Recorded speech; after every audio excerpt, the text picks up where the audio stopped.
오늘 누가복음 18장 9절에서 14절 말씀을 가지고 우리를 향한 십자가 사랑이란 제목으로 같이 은혜를 나누고자 합니다. 인간은 이 세상을 살아가는데요, 갈등과 대립이 늘 있기 마련입니다. 우리는 삶을 살아갈 때마다 늘 갈등이 있어요. 늘 대립 가운데 문제가 우리 삶 가운데 찾아오게 되더라라는 것이죠. 그 누구도 이 갈등과 대립이 없이 사는 사람은 아무도 없습니다. 에덴 동산에서 시작해서 이미 이 갈등은 시작되었어요.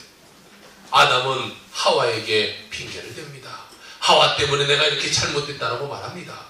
하와는 누굴 핑계대요? 아담 때문에 내가 이렇게 됐다고 말합니다. 거기서부터 부부간의 갈등이 시작되기 시작해요. 그들이 낳은 자녀가 있습니다. 누구죠? 네가 제일 똑똑한 거야. 가인과 아벨을 그 자녀가 태어났어요. 그런데 그 첫째 가인이 둘째 아벨을 죽이는 살인 행위가 거기서 일어나게 됩니다. 인간의 갈등과 대립이 늘 삶 가운데 이어지고 있죠. 그 아담과 하와 그리고 가인과 아벨, 거기서부터 흘러나온 그 갈등과 대립이 지금 우리의 삶 가운데도 흘러 들어오게 되는 것이죠. 그래서 우리도 똑같이 갈등과 대립과 어려움과 문제 가운데 인생을 살아갈 수밖에 없게 되는 것입니다. 인간의 갈등과 대립은 늘 있는 것이고 우리는 그것이 없는 곳에서 살 수 없는 존재가 되었다는 것이죠. 그럼 어떻게 해야 됩니까? 우리는 예수 십자가 외에는 이 갈등과 대립을 해결할 수가 없다는 거예요. 십자가 안에 들어가야 그것이 해결되는 것이지, 십자가 밖에서는요, 아무리 노력해도 그 갈등과 대립의 구조 가운데 빠져들 수밖에 없다는 것이. 마르틴 부버라는 사람이 있습니다. 그 사람은 나와 너라는 이 책에서 현대인의 인간의 관계를 세 가지로 설명을 합니다. 첫 번째는 그것과 그것의 관계라고 말합니다. 이것은 비인격적으로 내가 이용만 하는 그런 관계예요. 내가 이 사람을 이용하고 그 사람도 나를 이용하는 이용의 관계, 그것과 그것의 관계. 여기는 사랑이 없어요. 여기는 차갑습니다. 여기는 냉정합니다. 여기는 절대적인 인격적인 것이 없어요. 무시하고 시기하고 질투하고 미워하는 그런 관계, 그 가운데서도 나의 이익만을 추구하는 그런 관계가 있다는 것입니다. 두 번째 관계는요, 나와 그것과의 관계예요. 상대방이 나를 물건처럼 취급합니다. 그래도 나는 그 사람을 인격적으로 대하는 관계예요. 그 사람은 늘 나를 무시하고 나를 업신여기고 나를 힘들게 하지만 나는 어떠한 구조적인 관계 안에서 어쩔 수 없이 인격적으로 대하는 그런 관계죠. 이 관계는요, 한쪽만의 그런 인격적인 관계이기 때문에 어설픈 관계가 되어서 얼마 못 가서 깨어지고 말게 되는 것이죠. 마지막 세 번째 관계는요, 너와 나의 관계입니다. 여기는 서로 인격적으로 대해줘서 서로 인격적으로 아름다운 모습 가운데 있는 그런 관계입니다. 이것이 인간으로서 가질 수 있는 최상의 관계가 되는 거죠. 서로를 사랑하고 서로를 돕고 서로 함께하는 그런 관계 말이죠. 그런데요, 이 관계에도 언제나 미움과 원함과 갈등이 틈타 들어오게 됩니다. 어떻게든지 이 갈등을 부시려고 만듭니다. 그렇기 때문에 그 관계 속에도 언젠가는 파괴가 되게 되고 마는 거죠. 여러분, 인간의 관계를 한번 생각해 보세요. 인간의 관계, 언젠가는 너무 좋았던 그 사람과 깨어지지 않습니까? 사소한 말 한마디로, 사소한 그런 행동 하나로, 때로는 눈빛 하나로 서로가 파괴돼 버리는 거죠. 좋은 관계, 누구보다도 아름다운 그 관계도 파괴되게 된다는 거예요. 그러므로 이를 위해 인간관계 가운데 중매자가 필요해요. 촉매자가 필요해요. 그 촉매자가 바로 우리를 사랑하신 예수 그리스도, 우리의 구원자 되신 예수님이 되어야 되는 것이죠. 우리는 그 예수님의 안에 가운데 들어가야 그 인간의 관계가 제대로 성립이 되게 되는 것입니다. 사랑의 관계가 되는 것이고요. 늘 남을 섬겨주는 관계가 되는 것이고요. 그 안에서 나눔의 관계가 있게 되는 것입니다. 십자가 안에서만이 이루어질 수 있는 놀라운 사랑이 그곳에 있다는 것입니다. 아멘. 그곳에 들어가야 상대방을 바라보게 되고 상대를 용서하게 되고 그를 진정으로 사랑할 수 있게 되는 것이죠.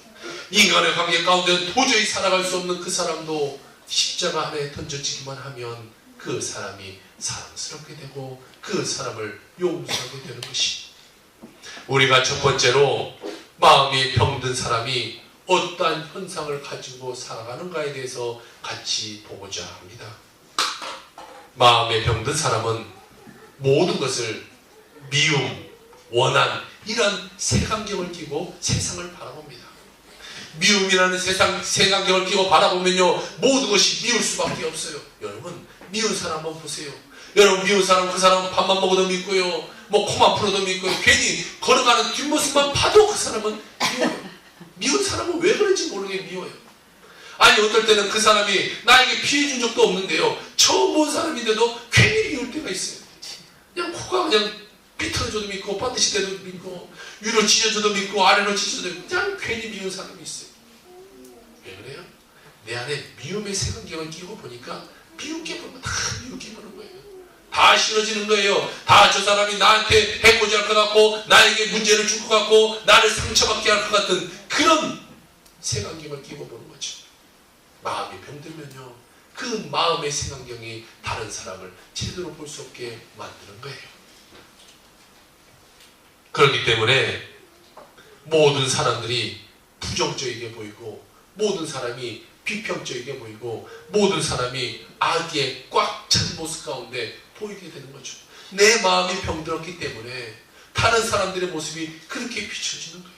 여러분 피해의식이 있는 사람은 어떻습니까? 다른 사람이 그냥 나를 쳐다봐도 아, 저 사람이 나를 피해를 줄 거야. 이런 마음에 문제가 있으니까요. 마음에 병이 들으니까요. 모든 사람이 나를 힘들게 만들고 모든 사람이 나를 피해를 주고 아우 저 사람 또 만나면 저 사람이 나에게 어떠한 말을 할까 나를 또 상처 주지 않을까 이런 피해 망상증에 홀려 있게 되는 것이죠.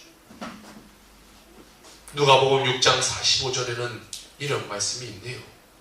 선한 사람은 마음에 쌓은 선에서 선을 내고 악한 자는 그 쌓은 악에서 악을 내나니 이는 마음에 가득한 것을 입으로 말함이라 라고 말하고 있습니다. 사람의 말을 보면요 그 사람이 어떠한 마음을 품고 살아가는가를 우리가 알 수 있어요. 좋은 사람은요 말을 해도 좋게 말합니다.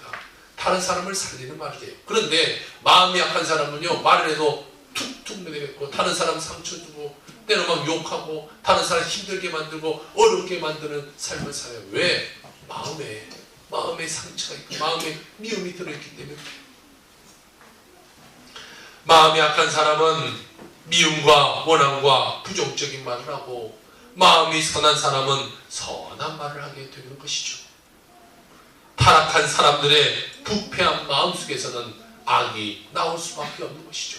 부패했는데 거기서 어떻게 좋은 것이 있을 수가 있겠어요. 중국 북부의 한 마을에서 한 남자가 있었는데요. 부인이 자기를 버리고 도망갔다는 이유로 한 결혼식장에 가서 폭탄을 던져버렸어요. 그러면 그 결혼식장에 자기가 살던 부인이 거기서 있냐? 아니요. 그러면 자기 자녀가 그곳에 있냐? 아니요. 자기와 전혀 상관없는 결혼식장에 가서 폭탄을 던져버렸어요. 거기서 많은 사람들이 죽게 되었죠. 그 부인이 나를 떠났다는 그 미움의 원한이 차니까 막 가서 다른 사람의 행복한 모습을 보면 그냥 죽이고 싶은 마음이 생긴 거예요. 우리나라에도 작년 5월에 이 강남에서 살인사건이 일어나지 않았습니까? 한 남자가 칼을 품고 1시간 동안 화장실에 숨어 있다가 여자가 올라오니까 여자를 몇 번을 찔러서 죽게 만들었어요. 그 여자를 아는 사람이냐? 아니요. 일면식도 없는 사람이에요. 그런데 그냥 자기의 원한 그 미움 이런 것이 쌓이다 보니까 사람을 칼로 찔러 죽였어요. 그 사람에게 왜 사람을 죽였냐니까 여자에 대한 보복심이 있었다고 해요. 여자가 나에게 힘들게 하고 여자가 잘 만나주지 않고 뭐 이런 과거적인 관계가 있다 보니까 그냥 묻지마로 여자를 살해해버렸어요. 지난 29일 인천 연수구에서는 16세 소녀가 8살 초동생을 유괴해서 죽였죠. 자기 집 중수가 아닌 두 칸 밑에서 그 아이를 데리고 내려와서 계단으로 올라가 자기 집에서 그 아이를 죽였어요. 그리고 그 아이를 죽은 그 시체를 끌고 또 계단으로 올라가 옥상에서 유기해놨어요. 그 아이와 원한 관계가 있습니까? 아니요. 그 아이와 전혀 상관이 없습니다. 세상은요 이렇게 계속해서 문제 가운데 빠져들게 돼요. 묻지마 살인이 일어나게 돼요. 마음에 미움이 있으니까, 마음이 막 가득한 이 악이 있으니까 막 전혀 상관없는 사람을 죽이게 돼요. 아무 이유 없이 말입니다. 마음의 문제 때문에. 오늘날 사람들은 미움과 원한의 마음이 짓눌려 인생을 살아갑니다. 예전보다도요 더 많게 마음의 문제가 커졌어요. 예전에 여러분도 어렵게 살던 시대에 그 마음의 문제는 없었어요. 마음의 우울증이냐 뭐 공황장애냐 이런 말은 들어보지 못했어요. 최근 10년 안에 들어서 이 우울증이 급증하고 있고 최근 1, 2년 사이에 우울증이 몇 배가 다르게 높아지는 지수를 볼 수가 있어요. 왜 그래요? 갈수록 사람들의 마음은 병들었기 때문에 그래요. 미움과 원함과 그런 것이 짓눌려서 그 마음 가운데 악으로 자리 잡고 있기 때문에 그 삶은 계속해서 피폐해져 가게 되는 것이죠. 그렇게 되다 보니까 색안경을 쓰고 보는 거예요. 그러니까 세상이 부정적이게 보이고요. 비평적이게 보이고요. 악으로 꽉 들어찬 모습 가운데 내 눈에 보이니까 막 다른 사람을 죽이고 다른 사람을 때리고 하는 모습 가운데 나타나는 것이죠. 그런 사람들이 좋은 말을 하겠습니까? 그런 사람들이 좋은 생각을 하겠습니까? 그렇게 쌓이다 보면 심지어 살인이라는 무서운 문제 가운데 빠져들게 되는 거죠. 때로는 그것이 쌓이다 보니까 자기 자신을 그냥 내놓고 뛰어내리는 모습 가운데 빠져들게 되는 것이죠. 다 악한 것이 틈타 들어오다 보니까 그것이 점점 쌓여서 이제 자기가 자기를 컨트롤하지 못하는 그런 상황 가운데 빠져버리는 거죠. 그러다 보니까요 자기가 무슨 행동을 하고 있는지도 모르게 되는 거죠. 악한 것이 나를 이끌어가서 내가 무슨 행동을 하고 있는지 모르게 되는 거예요. 예전 교회에 한 자매가 있었어요. 대학교 때도 공부를 엄청 잘했대요. 예전 사진을 보니까 얼굴도 예쁘게 생겼어요. 그런데 23살 대학을 다니다가 이 자매에게 마음에 아픈 것이 찾아왔어요. 점점 문제가 되어서 이 자매가 30살이 되었는데요. 옥상이 자기 집이 3층이었는데 창문을 열고 그냥 뛰어내버려요. 한우는 교회 오막 다리를 기분 쓰고 발을 기분 쓰고 왜 그러냐면 그냥 자기 집에서 뛰어내버리는 거예요. 또 한때는 보니까 엄마가 팔에 이렇게 붕대를 감고 왔어요. 집사님 왜 그래요? 딸이 칼로 자기를 찔렀어요. 그 공부 잘하고 그 착한 딸이 악한 것에 미움 가운데 이렇게 쌓이다 보니까 이제는 엄마가 엄마인지도 모르고 칼로 엄마를 찢는 모습 가운데 있어요. 하루가 멀다고 그 집은 칼불이 나요. 가다 보면 칼을 말리다 손에 피고 막 말리다가 또 다른 데 찔리고 자고 있으면 막 딸이 자기 죽이겠다고 칼을 들고 엄마의 머리 앞에 칼을 들어대고. 여러분 세상에는 미움과 악한 것이 차고 들어가다 보니까 세상이 갈수록 문제 가운데 있어요. 예전에는 듣도 보지 못한 그런 뉴스들이 요즘 뉴스 가운데 얼마나 많이 나타나고 있습니까? 잠언 14장 17절에는 이런 말씀이 있습니다. 노하기를 속히 하는 자는 어리석은 일을 행하고 악한 계교를 꾀하는 자는 미움을 받느니라 라고 말씀하고 있어요. 이해와 동정과 사랑하는 마음을 갖기 위해서는 우리가 십자가에 우리의 마음을 던져야 되는 것입니다. 우리 가슴 속에요 성령님을 품어야 되는 거예요. 우리의 마음 가운데는 악하기 때문에 성령의 것을 받아서 성령으로 이 세상을 살아갈 때에 우리가 좀 더 나은 삶을 살아갈 수가 있게 되는 거죠. 나로 그대로 있으면요 우리도 똑같은 그런 사람 가운데 빠져들게 되는 거예요. 미움과 원한이 점점 차고 나가서 나도 언젠가는 그런 악한 말을 하고 악한 행동을 하는 사람이 될지도 모르는 거죠. 우리의 악한 것에 깨끗한 성령을 부어야 되는 거죠. 아멘. 컵이 더러져 있으면요 이것을 마시지 못해요. 더러운 컵은 어떡합니까? 깨끗한 물로 씻어내야 되는 것처럼 우리의 더러워진 마음을 예수 그리스도 성령의 능력으로 우리 마음을 씻어내야 아멘. 우리 마음이 깨끗해지게 되게 되는 것입니다. 아멘. 마음이 편안하지 않고서는 안 돼요.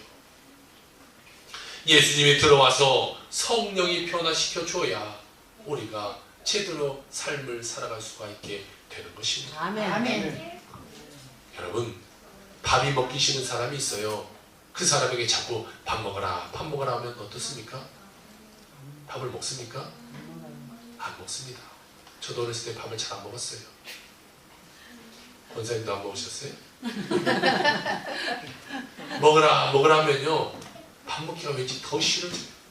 아니 처음에는 안 먹는다고 했던 것이 나중에는 배가 고파도 이제 못 먹어요. 왜? 자존심이 생겨. 안 먹는다고 했는데 또 먹으라고 하니까 먹기가 싫어져요. 그러면 그런 사람은 어떻게 해야 돼요? 안 줘요. 굶겨야 돼요. 배고플 때까지 놔두는 거예요. 지가 배고프면 언젠가는 먹지 언제까지 안 먹겠어요. 하루를 안 먹겠어요. 이틀 안 먹겠어요. 3일 안 먹겠어요. 그러니까 안 먹은 사람은 그냥 내비면 됩니다. 마찬가지예요. 우리의 마음도 마찬가지라는 거죠. 성령이 우리의 마음에 들어와 변화를 시켜줘야 우리의 마음 가운데 성령의 것으로 변화받고 싶은 마음이 생겨야 우리 마음에 성령이 임하시고 성령의 능력 가운데 우리가 인생을 살아갈 수 있게 되게 되는 것입니다. 아멘. 갈라디아서 2장 20절 내가 그리스도와 함께 십자가에 못 박혔나니 그런즉 이제는 내가 사는 것이 아니요 오직 내 안에 그리스도께서 사는 것이라. 이제 내가 육체 가운데 사는 것은 나를 사랑하사 나를 위하여 자기 자신을 버리신 하나님의 아들을 믿는 믿음 안에서 사는 것이라. 아멘. 그러므로 내 힘으로는 안 되는 거예요. 내 안에 성령님이 와 계셔야 되는 거죠. 하나님이 와 계셔야 되는 것입니다. 예수 그리스도가 와 계셔야 되는 것입니다. 그래서 이제는 내가 살아가는 것이 아니라 내 안에 있는 성령으로 말미암아 내가 인생을 살아가는 거죠. 아멘. 내가 원래는 내가 악한 존재이지만 성령이 내 안에서 계시기 때문에 거룩하고 깨끗한 분이 내 안에 계시기 때문에 내 말도 좋게 나가는 거고 행동도 선하게 나가는 거고 모든 것이 내 삶이 선해지게 되는 거예요. 아멘. 십자가에 매달린 예수님은 성령을 통하여 오늘 현재 이 자리에 그리고 여러분의 마음 가운데 임재하고 계시는 겁니다. 아멘. 아멘. 2000년 전 갈보리 십자가에 매달린 예수님은 오늘 여러분을 찾아와 계시는 것이 아멘. 그것을 믿기만 하면 십자가의 그 사랑이 내 안에 심겨지게 되는 거예요. 예수 그리스도의 그 흘리신 피가 보혈이 되어서 내 삶 가운데 촉촉히 젖어들게 되게 되는 것입니다. 아멘. 예수님의 십자가에 못 박혀 죽으시고 예수님과 함께 부활하는 역사를 지금도 성령은 일으키고 계신다는 사실입니다. 아멘. 이런 능력이 실제로 그리스도의 복음 안에서 우리 속에 자라나게 되는 것이죠. 아멘. 러시아의 대문호인 톨스토이를 여러분은 다 아실 것입니다. 이 톨스토이는요 귀족 출신이에요. 그러니까 지위도 있고 돈도 많고 그런 사람이에요. 그리고 여러 가지 책을 썼는데 책들이 다 베스트셀러가 되어서 그의 작품은 하나같이 갈채를 받았죠. 그런데 그의 마음속에는요 만족이 없었어요. 세상적으로는 너무 행복한 사람인데 그 마음은 만족이 없기 때문에 늘 마음속에 어려움이 찾아왔어요. 그는 세상의 부귀도 세상의 영화도 공명도 다 가졌어요. 그런데 마음은 늘 불안하고 마음은 늘 고통스러웠어요. 뭐 때문에? 죄 때문에. 나의 이 죄 때문에 내 마음이 늘 불안했어요. 이 죄 때문에 내가 어떻게 되지 않을까? 이 죄 때문에 내가 문제를 당하지 않을까? 늘 불안하고 염려하는 삶을 살았던 사람이 톨스토이입니다. 그래서 그는 죄에 대한 공포와 불안한 마음으로 모든 것이 부정적이고 모든 것이 비판적이게 되었어요. 그러나 그는 예수님을 만난 후에 책을 한 권 썼는데 나의 회심이라는 책을 썼어요. 그 책에 이렇게 고백하고 있어요. 5년 전 나는 예수님을 나의 주인으로 모셨습니다. 그러자 나의 전생애가 변했습니다. 이전에 욕망하던 것을 욕망하지 않게 되었고 이전에 대수롭지 않게 보였던 것들이 이제는 중요한 것으로 보이게 되었다라고 그는 고백합니다. 이와 같이 우리가 이해와 동정과 사랑을 마음을 갖기 위해서는 변화가 필요하다는 거예요. 우리 스스로 변할 수 없기 때문에 우리는 예수 그리스도의 십자가 안에서 변화를 이루어야 되는 것입니다. 아멘. 우리가 부부간에 만약 서로의 갈등이 있다고 해봅시다. 그러면 어떻게 해야 돼요? 부부 중에 누구 하나라도 마음을 고쳐먹으면 돼요. 아니 포기하든지 아이고 너는 그대로 살아라 하고 마음을 먹든지 아니면 내가 죽어두든지 둘 중에 하나예요. 어쨌든 둘 중에 하나는 마음을 바꿔야 돼요. 그런데 만약에 남편이 당신 고쳐야 돼, 당신 변해야 돼, 당신 변해야 돼 라고 한다고 그 부인이 변합니까? 여러분 생각해 보세요. 여성분이 많으니까 남편이 변해야 돼, 당신 그거 고쳐야 돼, 이거 변해야 돼, 변해야 돼 늘 지적한다고 했어요. 그러면 아 고쳐야겠구나, 변화가 되더라요. 변합니까? 안 변해요. 무슨 것처럼 묻는 거 보니까 안 변한 것 같아요. 안 변해요. 그러면 부인이 바꿔서 봅시다. 부인이 남편한테 당신 이거 고치십시오, 이거 변하십시오, 이거 변해야 돼, 왜 그거 안 변해? 라고 말하면 어떻게 되겠어요? 귓방맹이 안 맞으면 다행이죠. 서로 변해라고 해봤자 변하지 않아요. 어떻게 해야 돼요? 내가 변해야 되는 건 내가 변하는 것입니다. 내가 마음속에 변화를 갖고 내 마음을 고쳐먹어야 되는 것이요. 내 이기주의적인 삶이 아니라 내 삶을 돌아보고 내가 회개해야 되는 것이에요. 잘못을 밀고 하나님의 내 힘으로 변화가 되어야 하나님 앞에서 삶이 새롭게 되어지게 되는 것이죠. 여러분, 내 힘으로 아무리 사랑해도 안 돼요. 내 힘으로 아무리 용서해도 안 돼요. 내 힘으로 아무리 변화를 원해도 안 되더라고요. 안 됩니다. 어떻게 됩니까? 성령이 나를 도와줘야 사랑하게 되고 성령이 나를 도와줘야 변화받게 되더라는 거죠. 사랑하는 성도 여러분, 여러분의 삶 가운데 성령 안에서 변화받기를 주의 이름으로 부탁합니다. 아멘. 지적하여 변화받는 것이 아니라 성령이 내 마음 가운데 자리 잡으니까 자동적으로 변화가 되는 거예요. 이 컵에 더러운 것이 있지만 깨끗한 물로 씻으면 깨끗이 변해버리는 것처럼 우리의 더러운 마음이지만 성령의 자리 잡음으로 깨끗하게 되기를 주의 이름으로 부탁을 드립니다. 아멘. 예배소서 4장 23절 24절에 보니까 오직 너희의 심령이 새롭게 되어 하나님을 따라 의와 진리로 거룩함으로 지으심을 받은 새 사람을 입으라 라고 말하고 있어요. 하나님 우리에게 새 사람을 입으래요. 그러면 우리가 새 사람을 입을 수 없는데 새 사람을 입으라고 할까요? 새 사람을 입을 수 있기 때문에 새 사람을 입으라라고 하나님은 우리에게 말하고 있는 거 아닐까요? 그러므로 우리가 변화받기를 원해서는 이기주의 삶의 태도를 버려야 돼요. 그리고 변화해 주시는 하나님의 은혜를 구해야 우리는 새 사람으로 변할 수 있게 되는 거죠. 어떻게 우리가 변할 수 있겠어요? 예전에 그 모습 변하기 힘듭니다. 그러나 성령의 마음을 줘야 돼요. 내가 잘못된 것을 알지만 계속해서 그것을 갖고 살아요. 그러나 어떻게 그럽니까? 성령 안에서 성령이 야, 너 그거 고쳐. 그 마음에 성령이 얘기할 때 우리는 고치주게 되는 거죠. 옆에서 아무리 고치라고 해봤자 절대 고쳐지지 않게 되는 거죠. 고린도후서 5장 17절 우리가 잘 아는 말씀이 있죠. 같이 한번 외워볼까요? 시작. 주는 아니잖아요. 그런 말은 상관이 없죠.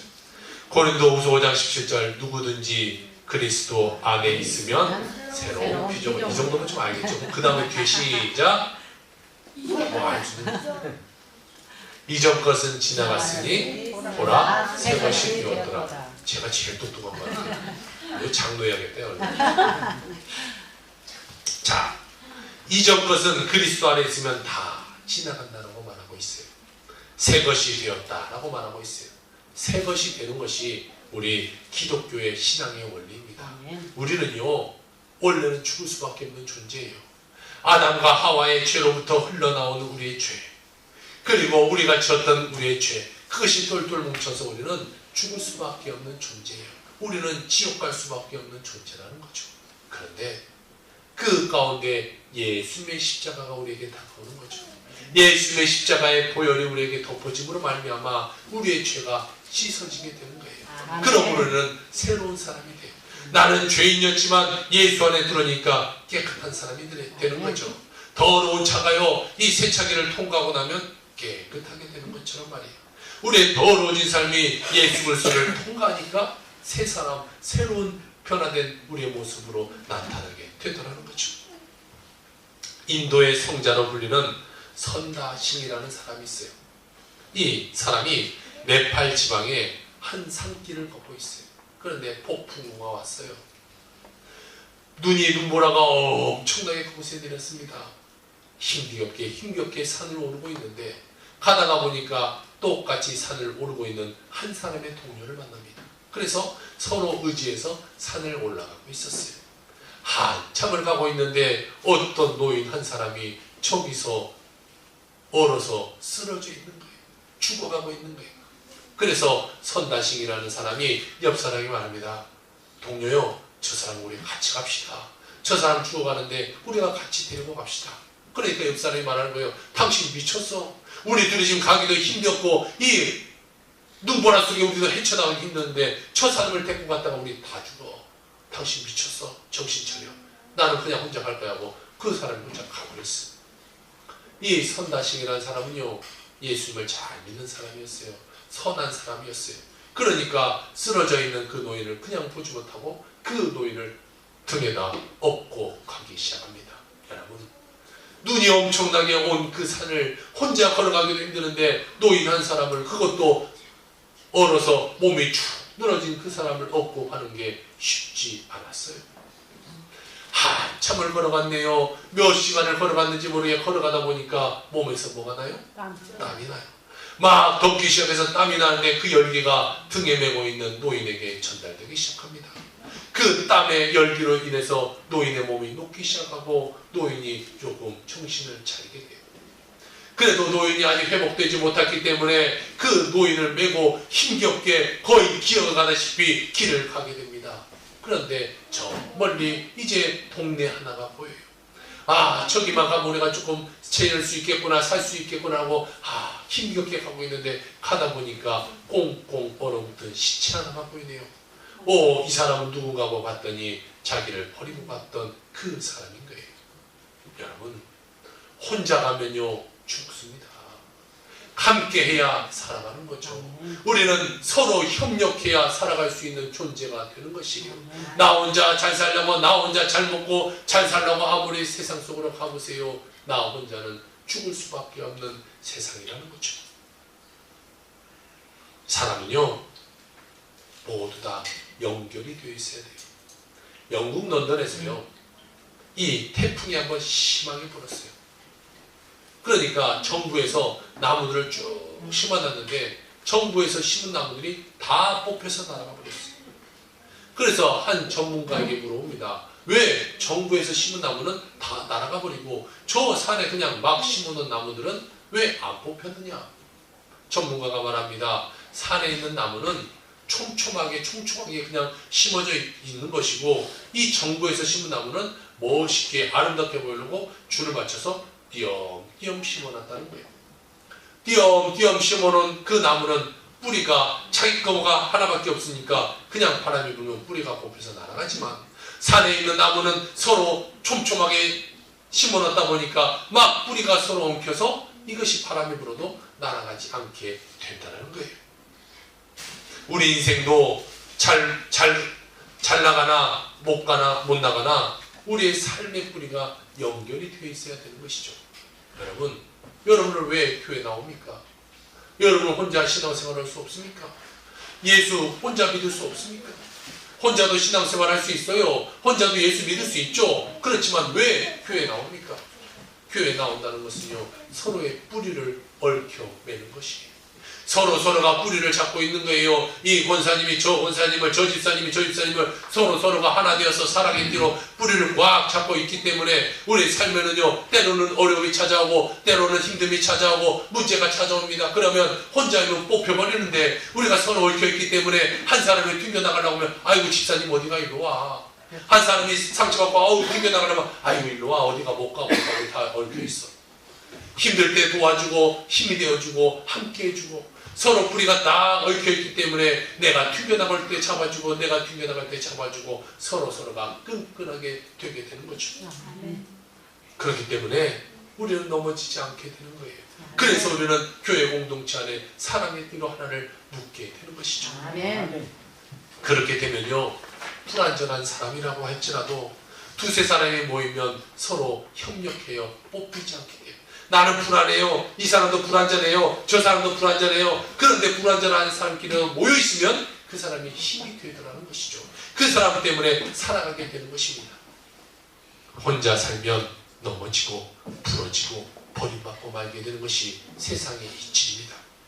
우리가 서로 이해와 동정과 사랑의 마음으로 함께 잘 살기 위해서는 먼저 자기의 이기주의적인 삶의 태도를 버려버려야 되는 것이죠.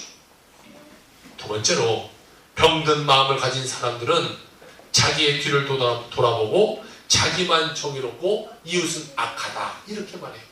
여러분, 마음에 병든 사람 한번 보세요. 다 자기는 잘났어요. 뭐 이렇게 잘났는지 자기가 최고예요.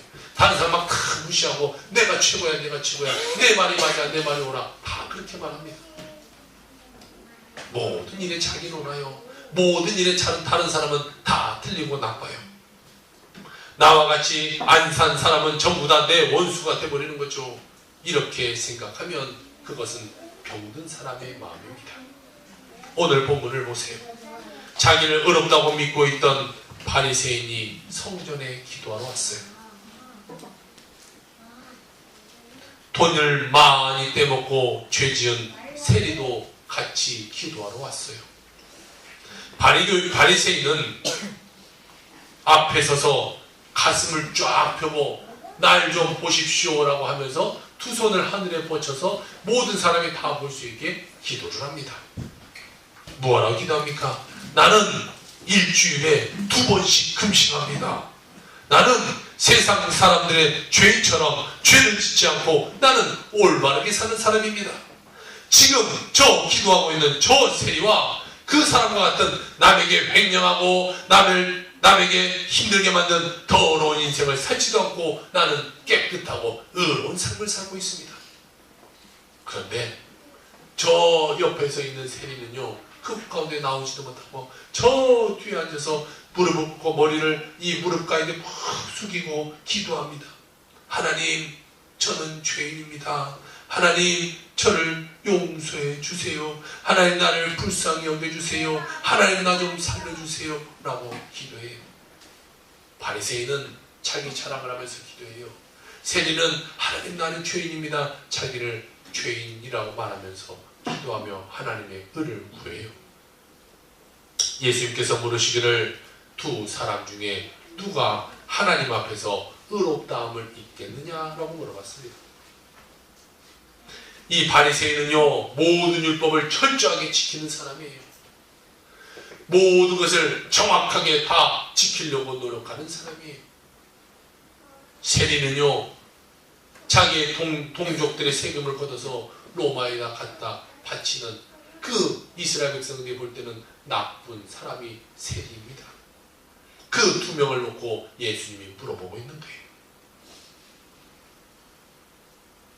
세리는 정죄받아야 될 것인데 주님께서 저들의 기도를 마치고 나아갈 때 뭐라고 말하냐면 바리새인보다 이 세리가 하나님 앞에 더 의롭다함을 받을 것이다 라고 말합니다. 자기를 높이는 자는 낮아지고 자기를 낮추는 자는 높여지게 되는 것입니다. 하나님의 말씀이 그렇다는 거예요. 그렇기 때문에 우리는 자기가 의롭고 거룩하고 참되게 살고 나는 바르고 저 사람은 나쁘고 저 사람도 나쁘고 하나님, 나는 바르게 살았으니까, 나는 이렇게 노력했으니까, 하나님, 나는 하루에 기도를 몇 시간씩 하니까 하나님, 나 착한 사람이죠. 이것을 원치 않는다는 거죠. 자기가 자기를 보기 때문에 자기는 의로운 사람인 거예요. 하나님의 입장에서 보십시다. 하나님은 깨끗한 분이기 때문에 하나님의 입장에서 보면 우리는 어떠한 사람입니까? 죄 많은 죄투성이의 사람인 거예요. 내가 나를 보면 의롭지만 하나님의 입장에서 보면 나는 죄 많은 사람이에요. 그러니까 자기가 자기를 보니까 의로운 거지. 죄를 알지 못하는 하나님을 볼 때는 죄 많은 죄투성이 죽을 수밖에 없는 죄인이라는 거예요. 바리새인이 아무리 하나님 나는 의롭습니다. 나는 금식합니다. 나는 헌금도 많이 합니다. 나는 하나님 앞에 늘 기도합니다 라고 말했지만 하나님은 네 자신을 네가 알라 라고 말하고 있어요. 너는 죄인이야. 너는 의롭지 못해. 모든 인간은 다 죄인이야. 그렇기 때문에 죄인이라고 말하고 있는 저 세리가 나는 다 의롭다라고 말할 수가 있어 라고 말씀하고 있는 것이죠. 우리의 힘으로 아무리 노력해도요, 우리는 죄에서 해방을 될 수가 없어요. 우리는 죄가 갖고 태어났고 죄 가운데 살기 때문에 우리가 아무리 비워내려고 해야, 죄를 씻으려고 해야 씻어낼 수가 없다는 거예요. 어떻게 해야 죄가 씻어집니까? 예수님의 십자가가 내 마음 가운데 들어야 돼요. 예수님이 2000년 전에 오셔서 십자가 달려서 몸 찢고 피 흘려서 우리를 위해서 피 흘려 주셨어요. 우리를 용서하여 주시옵시고 우리를 죄 가운데 해방되게 하고 우리를 병 가운데 해방되게 하고 물질 어려움 가운데 해방되게 하셔서 우리를 천국 갈 수 있는 길을 열어주시게 됐다는 거예요. 그것을 믿기만 하면 예수님이 내 마음 가운데 찾아오게 되시고 그 찾아온 예수님이 내 삶을 변화시켜 가게 되는 것입니다. 아멘. 그것이 진짜 의가 되는 것이죠. 내가 아무리 나는 의롭다, 나는 깨끗하다 말한다고 한들 그것은 깨끗하지 못하는 것이고, 주님이 내가 너를 의롭다 할게 친의, 예수님이 내 마음 가운데 오셔서 이제 내가 너를 죄 없는 상태로 돌려줄게 의롭다 이렇게 말해주는 거예요. 의롭다는 것은요, 죄가 조금 사해지는 것이 아니라 의롭다는 것은요, 죄 지키 이전의 시간으로 돌아가는 것을 의롭다라고 말합니다. 그러니까 이 시점에서 내가 죄를 졌어요. 그런데 예수님이 나를 어디다 갖다 놔요? 죄 지키 전으로 갖다 놓기 때문에 나는 죄를 안 짓는, 죄를 짓지 않았던 상태가 되는 거죠. 그러니까 죄를 짓지 않았던 상태가 되니까 하나님도 기억이 없는 거예요. 왜? 죄 지키 전으로 돌려놨기 때문에 하나님도 너는 깨끗한 사람이야 이렇게 말해주는 거죠. 그것이 의롭다는 거죠. 내가 아무리 나는 의로워요 말한다고는 의로운 것이 아니라 예수님의 그 칭의 가운데 내가 너를 의롭다고 말해줄게 죄의 전으로 보내놓은 그 상태가 의롭게 되는 거죠. 그러니까 우리에게는 하나님의 은혜가 필요한 거예요. 아무리 내 노력으로 되는 것이 아니라 하나님의 은혜를 입어야 내 삶이 깨끗하게 되고 내 삶이 부정적인 게 빠져나가게 되는 것이고 내 삶의 어려움이, 내 삶의 문제가, 내 삶의 죄투성이가 다 변화되게 되는 것이.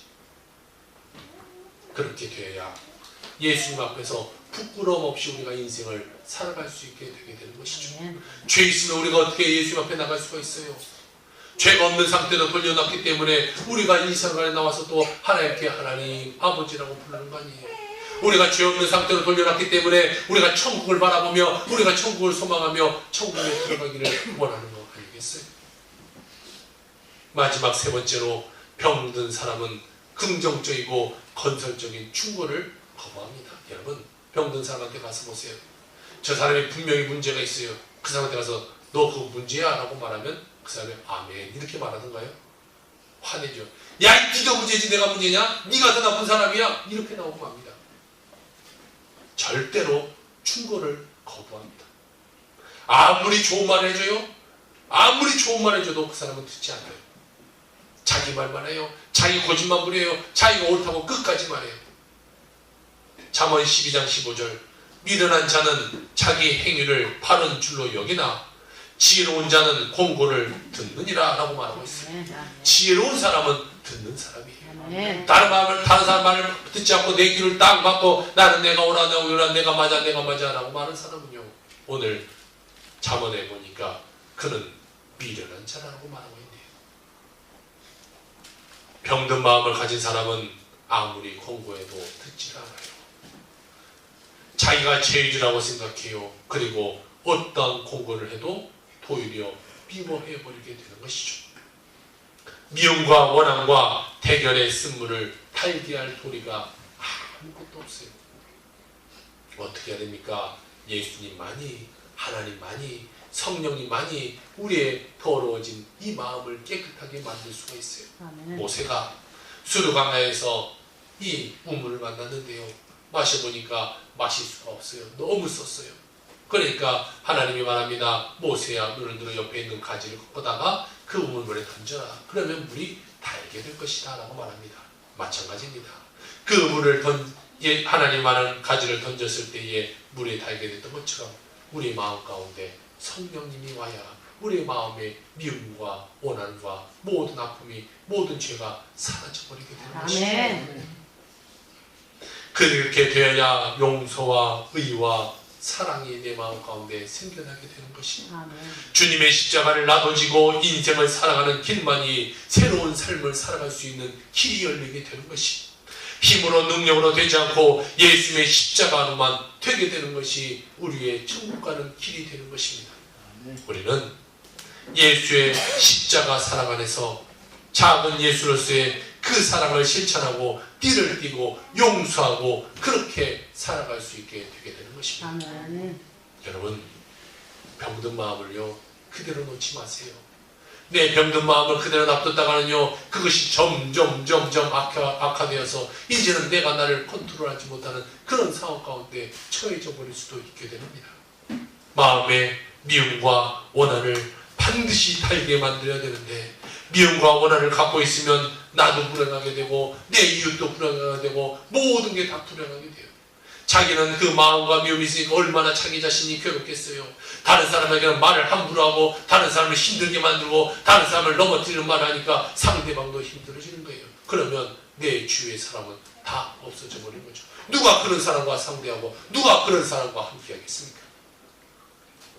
사랑하는 성도 여러분, 오늘 여러분의 마음 가운데 성령님을 받길 바랍니다. 아멘. 미움과 원한과 슬픔과 아픔을 예수 그리스도 안에 다 내려놓길 바랍니다. 아멘. 여러분의 마음을 비워내고 그 마음 가운데 성령을 자리 잡으시고 성령 안에서 여러분이 사랑과 용서를 하며 살아가는 여러분 인생들을 주의로 부탁드립니다. 아멘. 이 사순절 기간 십자가의 사랑이 여러분의 삶 가운데 임하기를 바랍니다. 아멘. 반드시 하나님은 여러분의 삶을 변화시켜 주실 것이고 아멘. 여러분을 새롭게 만들어 주셔서 사랑의 관계, 행복의 관계, 즐거움의 관계 가운데 여러분을 그 안에서 행복한 삶을 열어 주시게 될 것입니다. 아멘. 한 주간의 삶도 주 안에서 행복하시고 여러분의 평생의 삶이 주 안에서 살아가는 삶이 되기를 주의 이름으로 축원합니다. 아멘. 아멘.